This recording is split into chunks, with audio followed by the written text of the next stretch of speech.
Are you a pastor? I'm a pastor. What's the name of your ministry? Seed of Faith Ministry. How did you come to Synagogue City? I came to Synagogue City. I came to know here through Facebook. I was facing some challenges.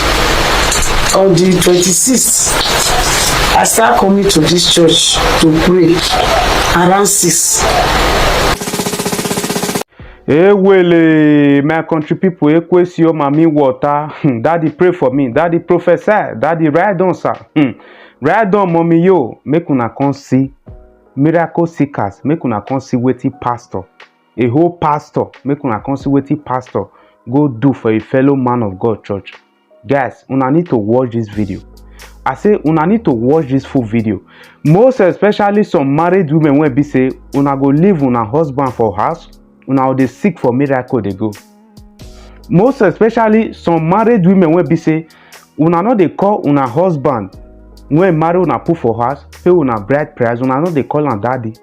Una go dey call one stranger daddy just because he saying they hear from God.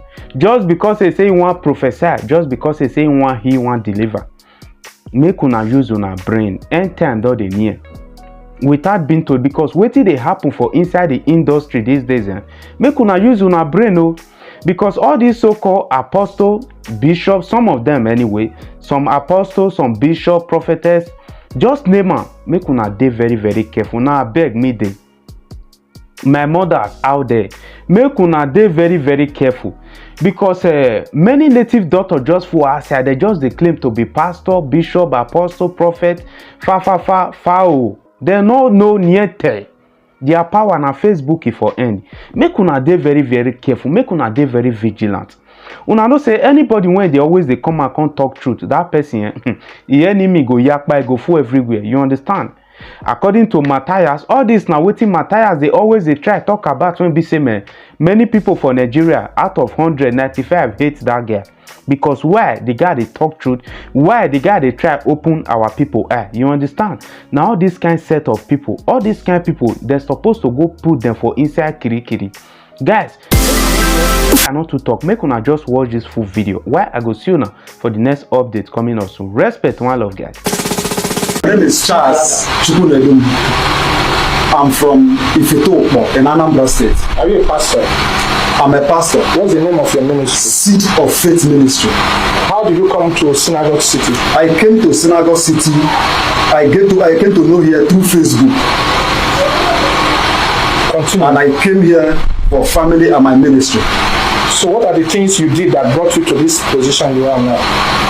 I don't know. Okay. What brought you to this position? What brought me to this position is because I took Chinyan, a foreigner, to Abo, and a lady, Veronica Paul, to pray in her house, and I don't know the name of this guy. I collected this money from him for anointing oil to pray for him, 15,000 naira. That was what brought me my arrest in in Synagogue City. So how do you justify all these things that you have been doing in this ministry? I came to realize that it's evil. Something I don't know is evil. And it's a way of putting the church and the man of God in a disadvantaged way. I pray God have mercy on me. What I told the guy was I would help him in prayer. What I told him was that they don't dance to look at the music in one place, the boy. Then what about the foreigner? The foreigner issue is different. The foreigner is having a family issue. That was what he told me. What he told me is, since I'm a pastor, that I should assist him in prayer. And the Veronica Paul, what did you tell her that made her to carry you to go to her house, to dedicate her house, Veronica and was also there. pray?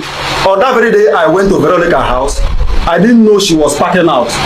She only tell me that they have released her son. How many times have you gone to her house? 2 times. How much did she pay you? She didn't pay me. The only thing she gave me was transport. If I get her, She will come and drop me in this junction. Are you a pastor in this ministry? I am not a pastor in the synagogue ministry. What I did, I want the world to forgive me, is evil against the man of God and the ministry. For me to come here and begin to carry foreigners and church member out to pray is evil. The world should forgive me and God. What I did was very wrong. So about all these spiritual materials, how do you come about them, and what are you? This one is what I brought from Enugu for my wife for prayer. This one was the one I bought from Marburg for prayer, and it's the one I use for the anointing in Veronica house. This one is not a spiritual source, it's perfume. So what is this perfume? I don't keep it in the house. This perfume is not spiritual. I bought it in the market. The reason why I take it is because the house I was staying, the law is not good. If anybody enter there, they can carry it. The reason why I was spraying it on my body is because my body was smelling. What exposed me here now is because this my brother. He called me yesterday and he was telling me that how do we go about what me and him discussed. I told him that I will help him, I will assist him. That is not going to pray for spiritual cleansing. This morning, so I'm using this medium. Everybody around here, I know I've offended you all. I shouldn't have done it. My advice is everyone that is coming here should focus on his prayer and believe on the mountain that he came from, the church, synagogue city, that whatever prayer you said here is with the answer. And again, any pastor that is coming here, always mind your business and focus on the real issue why you are here. That was the mistake I made. I would have focused on how to see prophets than me engaging on people. I overstepped my boundary. I justify this act as an evil. That is true. What I did is now that I realize it's an evil. I shouldn't have done it, but I don't know. It's out of ignorance. Sir, what I did against your ministry is very wrong. It's condemnable. It's an evil. It's an evil as it's out of fraud. Please. This oil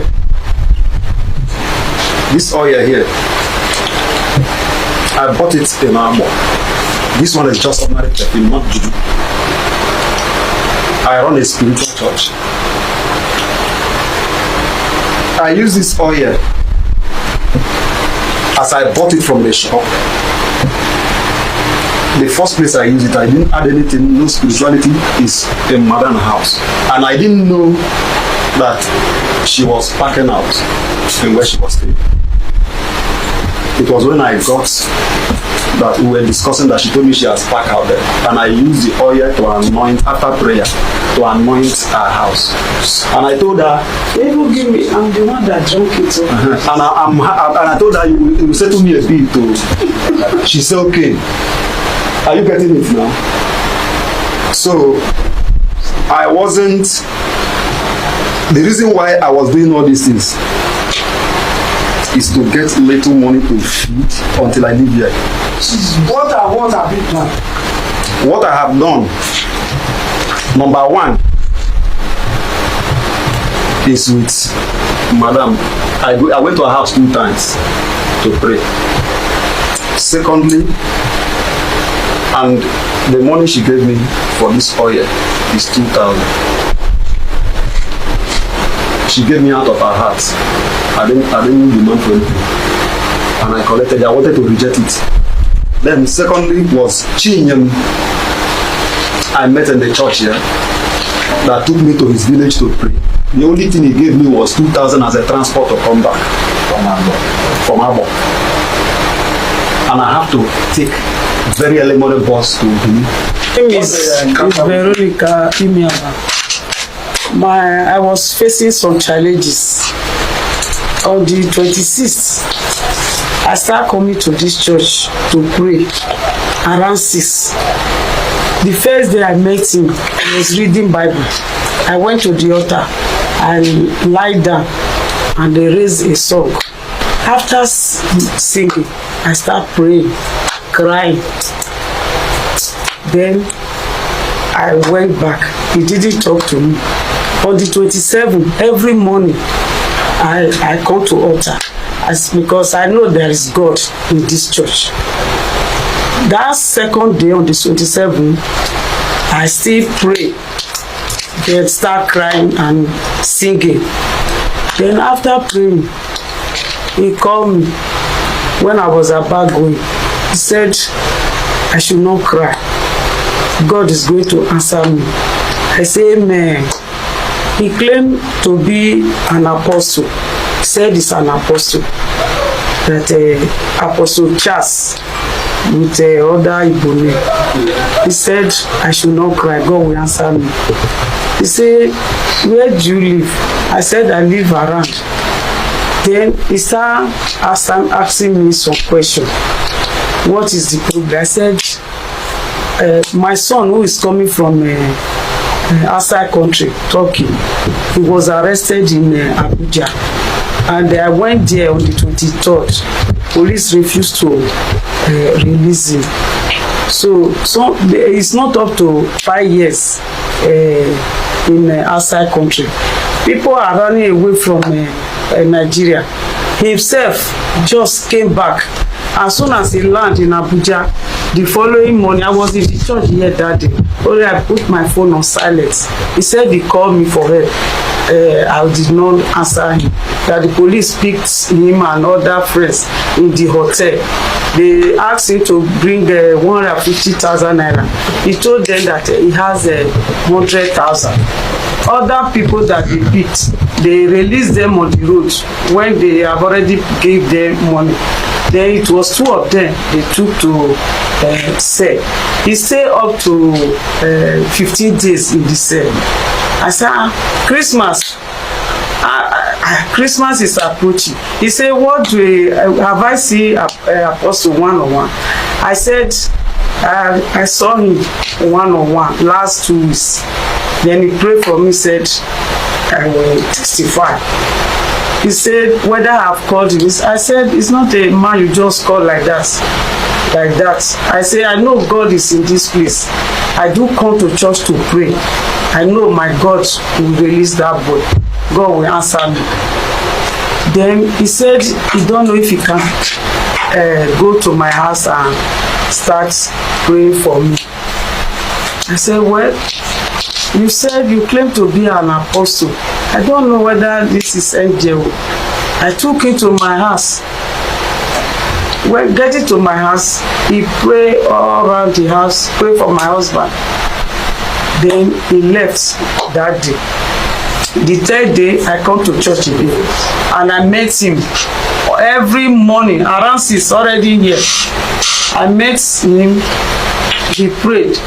He said I should buy oil, 2 oil. I bought this type of oil. I bought it by myself. This very one on the ground. This one. I bought enough from the church. He said I should not buy the rubber. This oil I should buy it. I buy 2. I gave him 1. I took 1.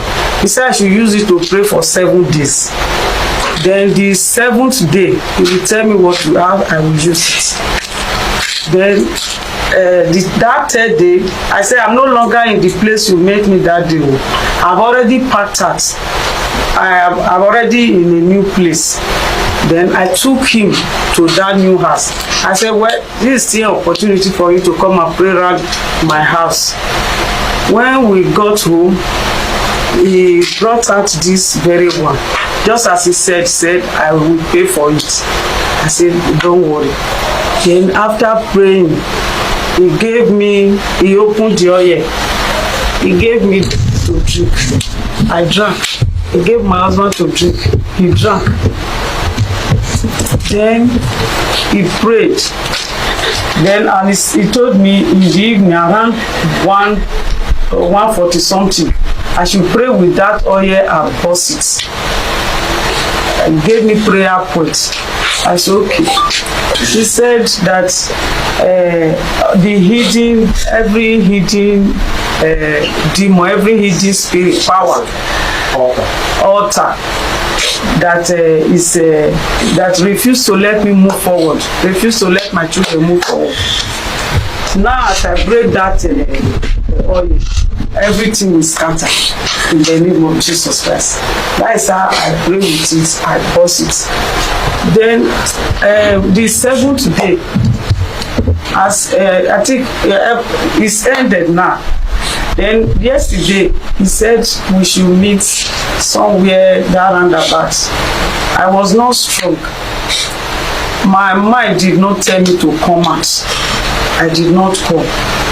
I will promise to meet today again. I did not even call his line. I did not come. I don't know. I thought God has answered my prayer. Maybe it's an angel God said to me. I met him in every morning. I always meet him in the church every morning with Bible. Then he will say I should raise an altar. After praying, she raise an altar to so that God can answer me. So I don't know. I just believe God that maybe it's God sent. Maybe I know that God is in their place. That is why I do come. I come almost 5 times. It was only yesterday and today. From Imo State. I came here for a program during the minister conference because I was having challenges. I was having family challenges and other problems. I used to travel to Dubai before. I used to travel to China to buy goods and sell in Nigeria. So at a certain time, I went to dedicate my house in the village. I have a problem, I have an attack. So from then, everything starts collapsing. My finance start collapsing. I have to go back to Ghana where I started life before. I have to go back to Ghana to settle with my friend there. This young man, I met him about 5 days ago. Or let me just say last week. I met him last week outside the gate. So he was sitting with some other people. So we met outside the gate. He was sitting there because I've been seeing him, but I never have one-on-one talk with him. I always see him with his bag, with a leather bag in his hand. I was thinking that maybe he came for a prayer. So it was that day that I saw him with about 2 people. He was sitting there. So he was telling them that could anybody believe that he has a stroke before? He has been a stroke person before. That they took him to Apostle Jeremiah, and what was there, he got his healing. That he paid 300,000 naira, which we argued that very day.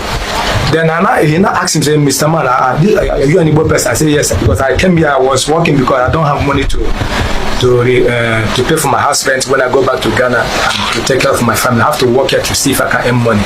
So that day he was asking me, am I an Igbo person? I said yes, I'm an Igbo person. So what am I doing here? I said I came for a program. I'm short of money. I have to work. Before I used to travel to abroad, but now I'm no more like that. I'm just struggling. He said, Mr. Man, here cannot help you.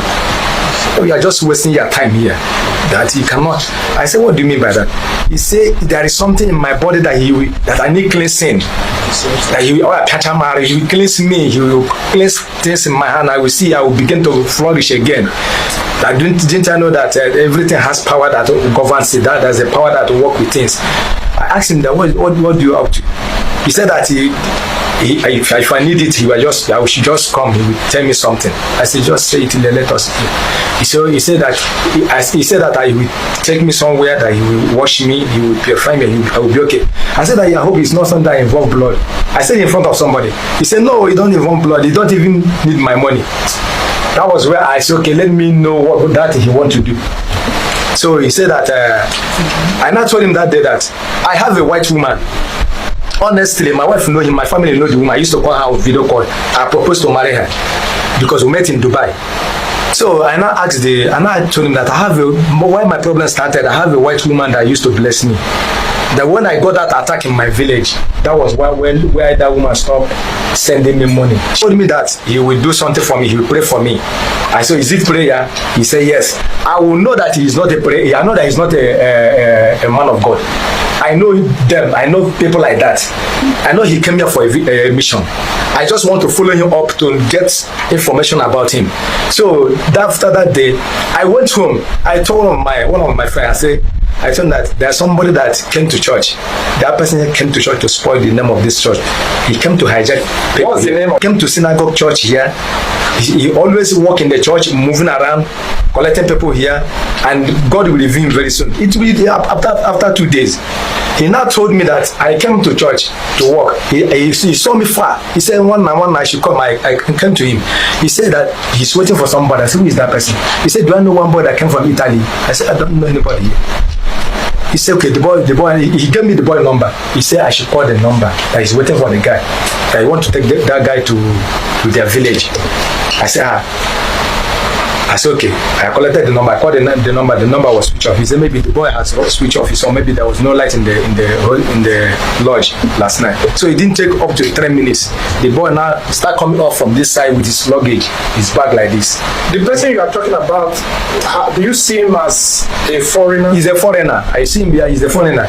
So even I thought that I think maybe that was not the first time that the boy coming to the church here. So he now told me that he want to go to the village of the boy with the boy. He saw the boy. He said one night, excuse me. He followed the boy into inside church. I now followed them. That was not holding my phone. My phone was down. I have no need to carry it up and I have to keep it at home. I said, okay, let me know what they are up to. He now, after the boy now prayed in the altar there, the boy came out. He followed the boy. They entered bike. That was the day he took the boy to Abo. They spent 2 days there. I was calling his number. His number was switched off because he gave me his number. He went with the foreigner to Abo. Yes, Delta State. So he came back after 2 days. When I called him, he said that he is back. I said, okay, I want to see you. That was the day I said I want to see him. I came to work. I saw him. He said that he started telling me that he went to the boy's house. He went there. He saw some spirit of that is caging the family. That he commanded the spirit. And he hijacked the spirit. And now the boy is free. I have done so many spiritual work in the family. That my one night, he said, miss the no carry empty hand. The position where they bite. Yes. That was the language you use on me. That's why I don't hear you clear. But he said that I now know the meaning of that what he said. I said okay. That was that same day. I saw the way he was moving. I said maybe he was waiting for somebody to meet. I tried to follow him. When he went inside the church, I followed him. I behaved as if I want to go and pray. So I went inside church and monitoring him. That was when this mama came in. You came in, you tap him here, you tap him. He now looked, so he went to the altar to pray. I saw you went to the altar and lay down and pray. I was there watching the movement. So after you